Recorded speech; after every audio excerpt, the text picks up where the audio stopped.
परंतु जीवनामध्ये किती दुःख आहे, परंतु त्या दुःखामधून सुद्धा माणूस कशा पद्धतीनं ते सुख स्वतःला मानून घेतो याचा थोडक्यात विचार करा.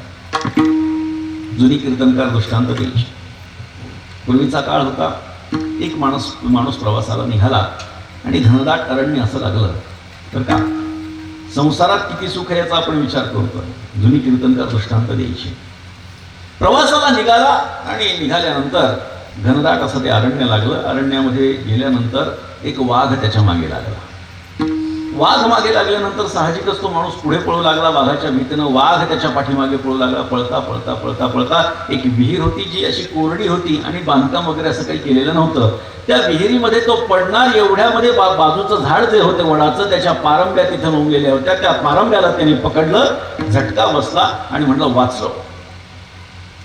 खाली उडी मारावी आणि वाघापासून स्वतःचं संरक्षण करावं असा त्याने विचार केला आणि खाली बघितलं तर खाली नागफणा काढून बसलेला होता.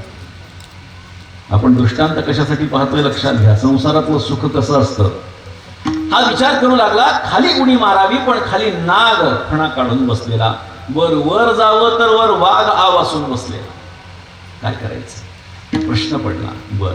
ज्या वडाच्या पारंब्याला झटका बसून तो लटकलेला होता त्याच्यावरती एक मोहळ बसलेलं होतं.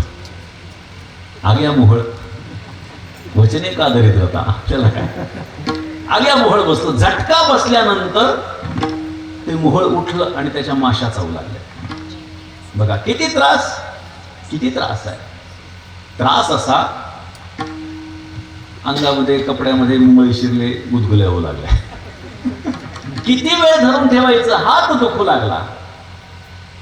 ना एखादा चांगला माणूस सज्जन माणूस म्हणेल की माझ्या शत्रूला सुद्धा असा त्रास नको.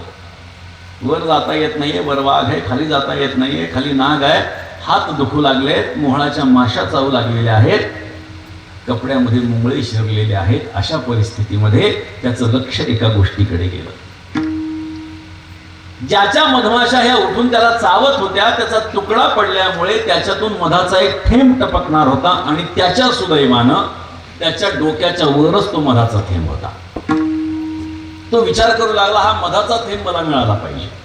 परिस्थिती काय आहे तीच आहे. खाली नाग आहे, वर वाघ आहे, हात दुखतायत, मुंगळे कपड्यामध्ये शिरलेत, माशा चावतायत, पण एवढ्यात त्याचं लक्ष कुठे गेलं मधाच्या थेंबाकडे. हा मधाचा थेंब माझ्या जिभेवरती पडावा याच्यासाठी तो आटोकाट प्रयत्न करू लागला. त्या पारंब्या हलू लागल्या पण तो सुद्धा प्रयत्न करू लागला की माझ्या जिभेवरती पडावं. महाराज त्याच्या जिभेवरती तो मधाचा थेंब टपकला. तो म्हटला वा वा मध काय गोड आहे, हेच संसारातलं सुख आहे.